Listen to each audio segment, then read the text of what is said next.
Dalam cerita video sebelum ini ada cerita tentang Hornet Nest di dunia intelijen, di mana sebelum ISIS diciptakanlah ideologi baru terlebih dahulu selama 6 tahun oleh 18 doktor ilmu agama. Dalam dunia ekonomi, sering kita seakan kaku kepala kita berhadapan dengan teori ekonomi yang ternyata tidak sejalan dengan aplikasinya dalam strategi bernegara. Apakah ada dualisme dalam ekonomi tersebut? Ekonomi kampus adalah ciptaan dalam tanda petik agar kalau dipraktekkan pada sebuah negara ilmu tersebut usut. Sementara yang negara adidaya lakukan itu bukan ekonomi yang diajarin di kampus. Jadi ilmu kampus ternyata ilmu ciptaan rekaan semata. Hornet Nest ekonomi ternyata ada. Ideologi ekonomi untuk menjebak itu ternyata ada. Batasan atau barrier to entry agar negara lain tidak bisa sekuat negara adik kuasa itu didesain agar negara pemenang perang yaitu Amerika dan negara Eropa Barat terus berkuasa. Mau bukti? Mana mata uang penguasa di dunia ini? 65% transaksi di dunia ini menggunakan US dollar,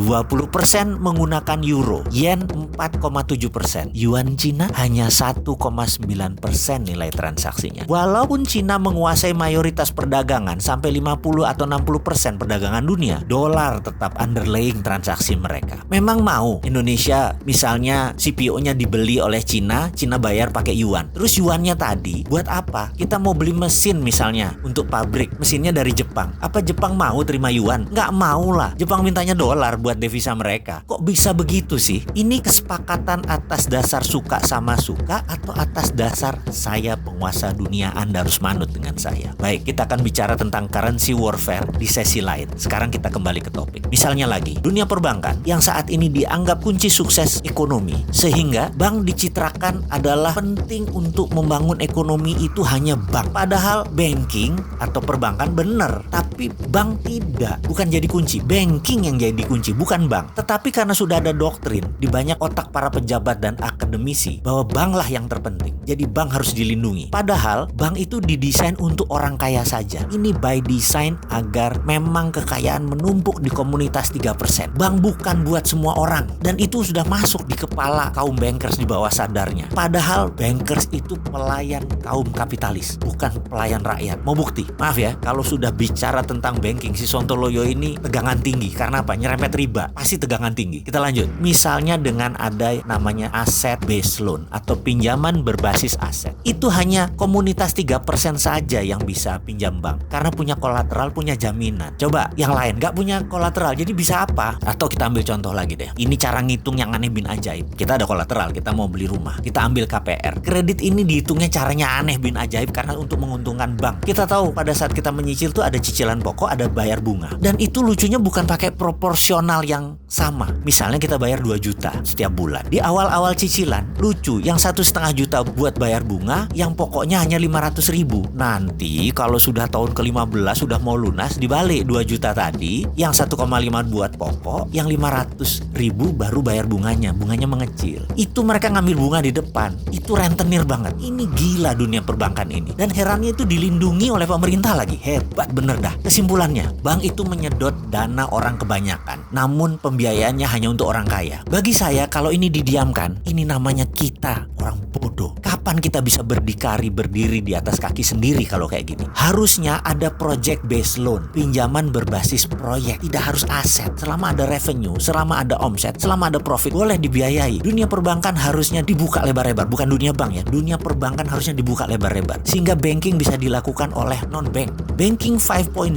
itu bukan oleh bank lagi yang mengerjakan. OVO, GoPay, Alipay sejenisnya lah. Itu adalah banking system pembayaran. Dan itu di tahun depan sebentar lagi tidak terbendung kehadirannya. Ini semua akan terjadi di Indonesia. Jadi wahai bankers, mulailah berpikir, ubah banking system Anda. Banking akan bertahan sepanjang zaman, namun bukan bank. Bank itu sunset. Goodbye bank. Wahai pejabat negara, mulailah membuka diri atas banking 5.0. Banking from non-banking system. Sehingga riba bisa hilang.